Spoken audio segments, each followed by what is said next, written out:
Bien, ahora le vamos a tratar de explicar el principio de conservación, o también llamado balance.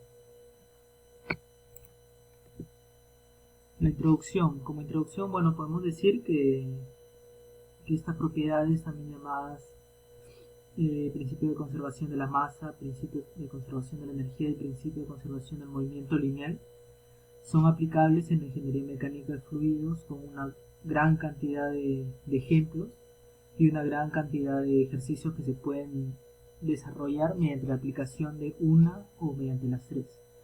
Lo que se va, el objetivo el objetivo final es llegar a deducir una ecuación general para el balance, ya sea para la masa, la energía o el momento lineal. Dado que son matemáticamente análogas, se va a utilizar la misma ecuación para las tres. Bueno, el concepto de balance, ¿no? Podemos hacer un ejemplo viendo acá el volumen el volumen de control para la entrada y para la salida. Dentro va a haber una generación y una acumulación. Cuando va a entrar un dispositivo, va a entrar alguna cantidad de materia, en este caso agua, a nuestro volumen de control, por nuestra cara 1 vamos a representar mediante esta ecuación la entrada, el flujo de entrada, más lo que se va a generar, si es que se llega a generar, porque usualmente en la aplicación de hidráulica no se llega a utilizar este término, pero si nos lo dan de dato, tenemos que utilizar unas ecuaciones. La otra sería la salida. Mediante la salida de la cara 2 se le sumaría la acumulación. Luego vamos a explicar todos esos términos para que se puedan entender un poco mejor. Ahora vamos a explicar un poco el balance, el flujo y la tasa. ¿Qué es el balance, no? El balance nosotros nos podemos a pensar, bueno, es una igualdad, ¿no? Es una equivalencia. Balancear es igualar dos cantidades. En este caso vamos a igualar el flujo de masa. Flujo de masa, bueno, a la entrada y a la salida. Ya, ahora sí, definimos qué es el flujo y la tasa. Podemos ver acá como una manera de definición que nos dice qué sería la tasa de entrada. La tasa de entrada sería el número de personas que entran por unidad de tiempo. Y el flujo de personas que entran vendría a ser el número de personas que entran por unidad de área por unidad de tiempo. Si podemos visualizar acá, el flujo estaría representado mediante un vector y la tasa de entrada se multiplica la propiedad extensiva, en este caso, por el área, ¿no? El área de salida o el área bien de entrada. Ahora la expresión matemática del balance o la conservación de la energía. Bien, hemos dicho que tenemos cuatro términos, ¿no?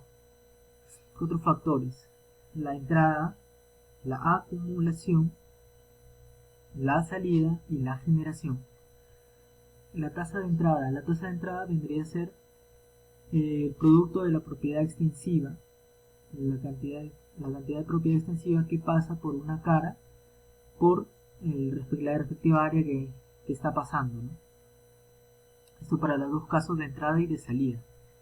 Ahora bien, a esto se le va a adicionar una tasa de generación o una tasa de acumulación en caso haya. Bien, la tasa de generación. ¿Qué podemos decir sobre la tasa de generación?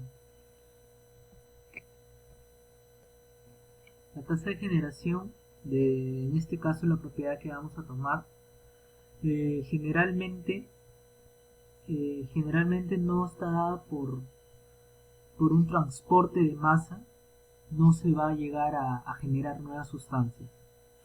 Por eso es que nosotros le colocamos una variable, y esta variable va a ser un dato que nos van a dar, o sea, es una propiedad, como se podría decir, algo independiente, ¿no? Generalmente esto se va a dar en reacciones químicas. En reacciones químicas se crean nuevas sustancias o desaparecen nuevas sustancias. Bien, ahora la tasa de generación nos estaría quedando como el producto del flujo que se genera, la cantidad por el volumen, ¿no? La tasa de acumulación estaría dada por qué definición. La tasa de acumulación es qué tanto varía con respecto al tiempo una propiedad extensiva dada, esto por el volumen. Esto nos refleja la tasa de acumulación. Finalmente nos va a quedar esta ecuación. La propiedad extensiva X por el área que va a salir, en este caso el área 1, más la tasa de generación por el volumen, igual a la tasa de generación de salida, en este caso por la sección 2, y a la variación de la propiedad extensiva con respecto al tiempo, multiplicada por el volumen. El ejercicio. Una aplicación dice que tenemos un bloque aislado en la parte superior y en la parte inferior, nos dan dos caras. En la cara número 1 nos dice que la temperatura es igual a 0 grados centígrados y la temperatura en la cara 2, es igual a 100 grados centígrados. También nos dan la longitud de este bloque, que nos dicen que es 10 centímetros. Nos dan la conductividad térmica, que nos va a servir como dato para una ecuación que le voy a decir, y el área de las dos es igual, cada una con 6 centímetros cuadrados. La primera pregunta nos dicen que hallemos el flujo de calor a través del bloque si en la cara 1 se mantiene a 0 grados centígrados. Ahora, bien, el dato que vamos a tomar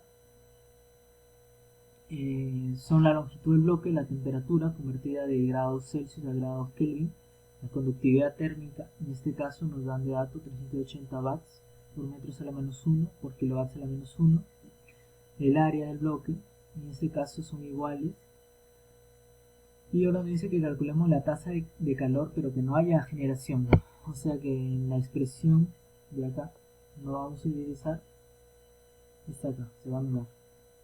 No va a haber generación. Ahora bien, como no hay generación y es un problema estacionario quiere decir que las propiedades no van a variar con respecto al tiempo, ¿no? En este caso el flujo, las propiedades del flujo.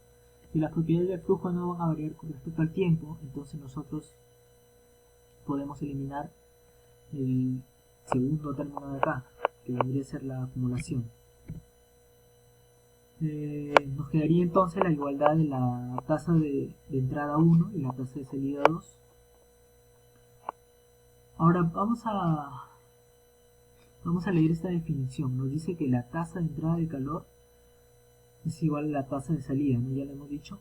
Y lo más importante, nos dice que para una sección constante significa que ocurre un flujo constante de calor a través de este bloque, lo cual puede calcularse con la ley de Fourier. Quiere decir que la ley de Fourier nos va a servir para cuando haya un flujo constante de calor, siempre que hayan secciones constantes. ¿De acuerdo? Y ahora esta ley de Fourier va a estar expresada mediante el calor que pasa con respecto al área, en este caso en la dirección X, por menos K, por la variación del tiempo con respecto a X, ¿no? Ya, ahora si nos damos cuenta, por condiciones estacionarias, el flujo va a ir de manera horizontal con respecto a X, ¿no? Quiere decir que va a variar solamente con respecto a la distancia que recorre.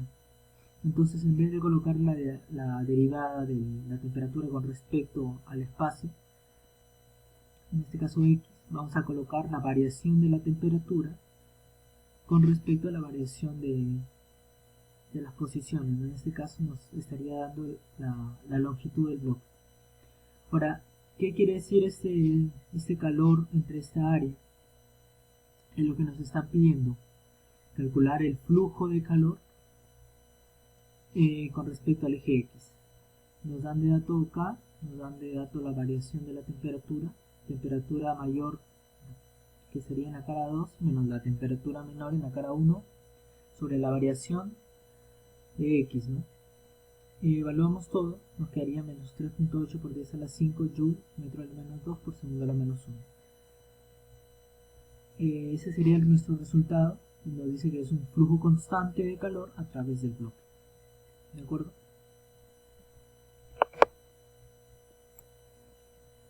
Ahora bien, para el segundo caso nos dicen que nos dan la generación, nos dan el flujo de calor con generación uniforme.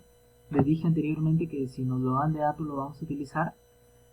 Nos están dando de dato que es igual a 1.5 por 10 a la 6 Joule metro a la menos 3 por segundo a la menos 1, y nos dan el flujo de calor en la cara 2 que es igual a menos 3.8 por 10 a la 5 Joule elevado a la menos 2 por segundo a la menos 1. Nos vamos a nuestra ecuación principal. Sabiendo que es estacionario, vamos a eliminar la tasa de acumulación, nos quedaría el flujo de entrada en la cara 1 más la tasa de generación igual a la tasa de salida, ¿no? En la cara 2. Entonces vamos a pasar a restar la tasa de generación y nos quedaría menos 3.8 por 10 a la 5 por el área menos 1.5 por 10 a la 5 por 0.1 por A, que en este caso no nos dan de dato, y A también multiplicado acá en el flujo del calor que está saliendo en la cara 1. Podemos anular las A y nos quedaría en este caso la suma de menos 3.8 y menos 1.5. Nos quedaría un menos 5,3 por 10 a la 5 Joule metro a la menos 2 por segundo a la menos 1. Entonces este sería el cálculo, nuestro flujo de calor dentro del bloque. Bien, eso sería todo, muchas gracias, hasta otra oportunidad.